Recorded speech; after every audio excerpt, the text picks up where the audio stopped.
Greater Visakha municipal corporation mayor అవిశ్వాసం సమావేశం కాసేపట్లో జరగబోతోంది. 27 రోజులుగా విశాఖ రాజకీయాల్లో నెలకొన్న ఉత్కంఠకు నేటితో తెరపడనుంది. మేయర్గా హరివెంకట కుమారి ఉంటారా, పదవిని కోల్పోతారా అనే ప్రశ్నలకు సమాధానం లభించనుంది. ఇక సభకు సంబంధించిన పూర్తి ఏర్పాట్లు చేశారు అధికారులు. మేయర్ అవిశ్వాస తీర్మానంపై మరింత సమాచారం విశాఖ ఐ న్యూస్ ప్రతినిధి రాజు అందిస్తారు.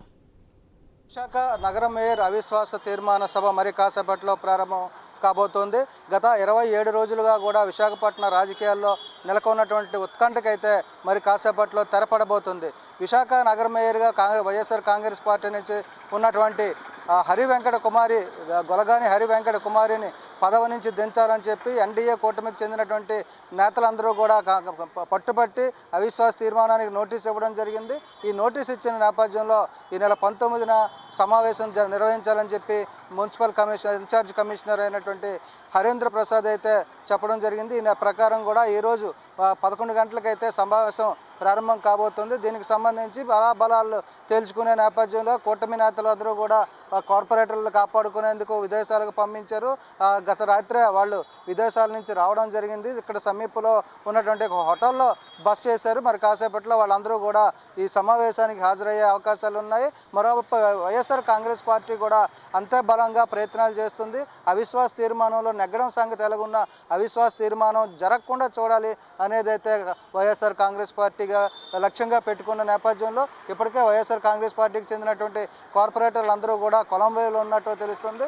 వాళ్ళైతే విశాఖపట్నం చేరుకోలేదు. మరి దాంతో వైఎస్ఆర్ కాంగ్రెస్ పార్టీకి చెందిన కార్పొరేటర్లు అందరూ కూడా గైరు హాజరయ్యే అవకాశాలు అయితే కనిపిస్తున్నాయి. ఇక సభ సజావుగా సాగేందుకు పూర్తిగా యంత్రాంగం అంతా సిద్ధమైంది. ప్రస్తుతం మనం జీవీఎంసీ కార్యాలయం దగ్గర ఉన్నాం. ఇక్కడ చూసుకుంటే పోలీస్ బందోబస్తు దాదాపు 300 మంది పోలీసులతో అయితే బందోబస్తు ఏర్పాటు చేయడం జరిగింది. ఎలాంటి అవాంఛనీయ సంఘటనలు జరగకుండా, గందరగోళం లేకుండా సభ సజావుగా జరిగేందుకైతే పూర్తి చర్యలు తీసుకుంటున్నారు. ఇప్పటికే సమావేశ మందిరాన్ని కూడా తీర్చిదిద్దడం జరిగింది.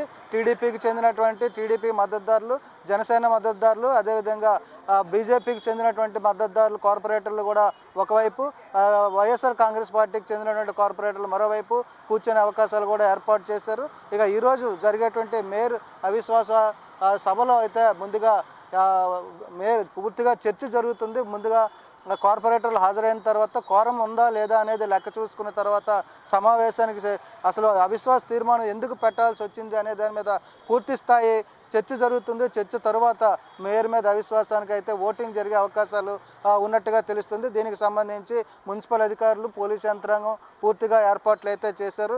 ఇక్కడ మనం చూసుకోవచ్చు. అంటే పూర్తిగా ఒక కార్పొరేటరు, కోఆప్షన్ మెంబరు తప్పితే మిగతా ఎవరిని కూడా లోపలికి అనుమతించే అవకాశాలు లేవు. పూర్తిగా రహస్యంగా కూడా ఈ సమావేశం కూడా నిర్వహించే అవకాశాలు కనిపిస్తున్నాయి. ఇలాంటి పరిస్థితుల్లో లోపల ఏం జరుగుతుంది అనే ఉత్కంఠ కూడా నెలకొనే పరిస్థితులు ఇక్కడ ఉన్నాయని చెప్పుకోవచ్చు.